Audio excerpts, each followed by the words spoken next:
মণিপুর থেকে মুম্বাই পর্যন্ত যে রাহুল গান্ধীর ভারত জোড়ো ন্যায় যাত্রা শুরু হয়েছে, ঠিক এই রঘুনাথগঞ্জ টু ব্লকে 1 ফেব্রুয়ারি প্রবেশ করতে চলেছে। তো আপনাদের এই রঘুনাথগঞ্জ টু ব্লকে কেমন প্রস্তুতি সভা চলছে?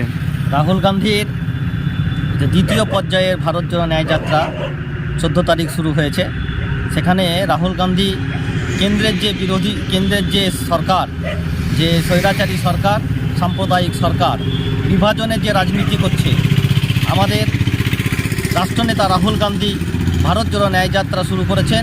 সেখানে মানুষকে ন্যায়ের কথা বলছেন, কর্মের কথা, যেখানে ভারতবর্ষকে সাম্প্রদায়িক বিচ্ছেদের মধ্য দিয়ে বিভাজন করার চেষ্টা করছেন, সেইখানে সমস্ত মানুষের কাছে এসে তিনি ভারতকে জড়ানোর চেষ্টা করছেন এবং যাতে মানুষ কর্ম পায়, ন্যায় পায় এবং মানুষের শান্তি ফিরে আসে, সেই জন্য রাহুল গান্ধী ন্যায় যাত্রা শুরু হয়েছে রঘুনাথগঞ্জ ব্লকে 1 ফেব্রুয়ারি। এখানে রাহুল গান্ধী আসবেন এবং আমাদের এই পিয়ারপুরের আমবাগানে তিনি স্টে করবেন।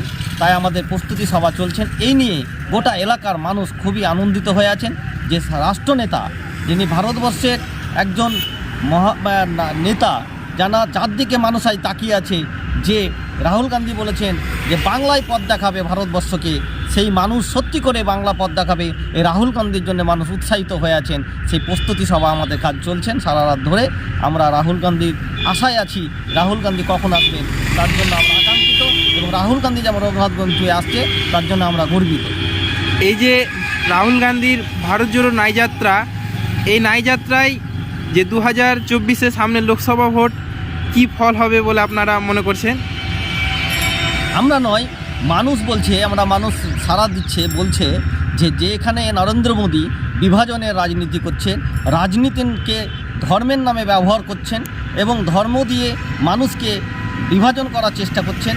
যে ভারতবর্ষ ধর্মনিরপেক্ষ ভারতবর্ষ, যেখানে দাঁড়িয়ে মানুষের রুজি রোজগারের প্রয়োজন, মানুষের কর্মের দরকার, মানুষের ভাতের দরকার, সেখানে নরেন্দ্র মোদী ভারতবর্ষকে দিশা দেখাতে পারেনি, কর্ম দেখা দিতে পারেনি। সেখানে সেই জন্য তিনি ভয় পেয়ে শুধু ধর্মকে ব্যবহার করছেন রাজনীতির হাতিয়ার হিসাবে। যেখানে ধর্ম আমাদের সকলের নিজস্ব বিশ্বাস। এই ভারতবর্ষে খ্রিস্টান, জৈন, শিখ, পারসিক, নানা ভাষা, নানা পরিধানের মানুষ, নানা ধর্মের মানুষ বসবাস করেন, কিন্তু নরেন্দ্র মোদী এখানে ধর্মের নামে বিভাজন করার চেষ্টা করছেন। তাই মানুষ চাইছেন একটা স্বচ্ছ ভাবমূর্তির মানুষ রাহুল গান্ধীকে এই 24-এ ভারতবর্ষে প্রধানমন্ত্রী করার।